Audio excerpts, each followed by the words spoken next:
7 December রাজধানীর সোহরাওয়ার্দী উদ্যানে মহাসমাবেশের ডাক দিয়েছেন তাবলিগ জামায়াতের দিল্লির মাওলানা সাদ কান্ধুলভির অনুসারীরা। জুমার নামাজের আগে সাদপন্থীদের মুখপাত্র মুফতি মুয়াজ বিন নূর বলেন, যে কোনো মূল্যে মাওলানা সাদ সহ তাবলিগের আন্তর্জাতিক মুরব্বীদের নিয়ে সফল বিশ্ব ইজতেমা করা হবে। 7 বছর আগে বিভাজনের পূর্বে যেভাবে ইজতেমা হতো সেভাবে বিশ্ব ইজতেমারও দাবি জানিয়েছেন মাওলানা সাদপন্থীরা। শহীদুল্লাহ রাজুর রিপোর্ট। টঙ্গীতে বিশ্ব ইজতেমা ও কাকরাইল মসজিদের নিয়ন্ত্রণ নিয়ে মুখোমুখি অবস্থানে থাকা তাবলিগ জামাতের দুই অংশের মধ্যে বেশ কিছুদিন ধরেই উত্তেজনা বিরাজ করছিল।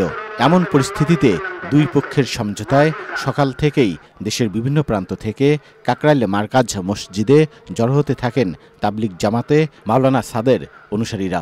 কাকরাইল মসজিদের আশেপাশের সবগুলো রাস্তায় অবস্থান নেন তারা।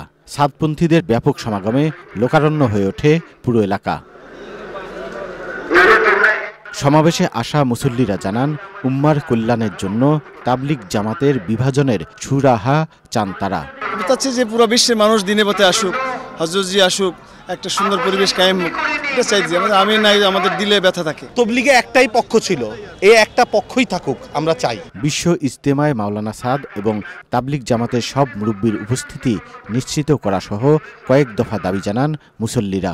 আমাদের একটা দাবি, মাওলানা সাদ সাহেব আছে 7 ডিসেম্বর সোহরাওয়ার্দী উদ্যানে আন্তর্জাতিক মহাসম্মেলন, সেখানে পৃথিবীর বিভিন্ন দেশের হক্কানি ওলামায়ে কেরাম উপস্থিত থাকবেন। সংকট নিরসনে মাওলানা জুবাইয়ের অনুসারীদের আলোচনায় বসার আহ্বান জানান সাদপন্থীদের মুখপাত্র। 7 বছর যাবৎ যে তাবলিগে বিভাজন হয়েছে, বিভাজনের পূর্বে যেভাবে ইজতেমা হতো আমরা এই বছর ওইভাবেই ইজতেমা করার চেষ্টা করে যাচ্ছি। সেই ইজতেমায় বিশ্ব আমির সাদ সাহেব আসতেন, তিনি মূল বয়ান করতেন, আখেরি মোনাজাত করতেন, সারা পৃথিবীর সাথীরা হুমড়ি খেয়ে পড়তেন বাংলাদেশে।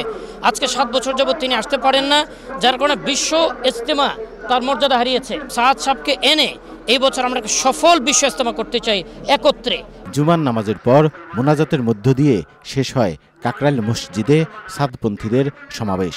2017 সালের নভেম্বরে দুই পক্ষের দ্বন্দ্ব প্রথম প্রকাশ্য রূপ নেয়।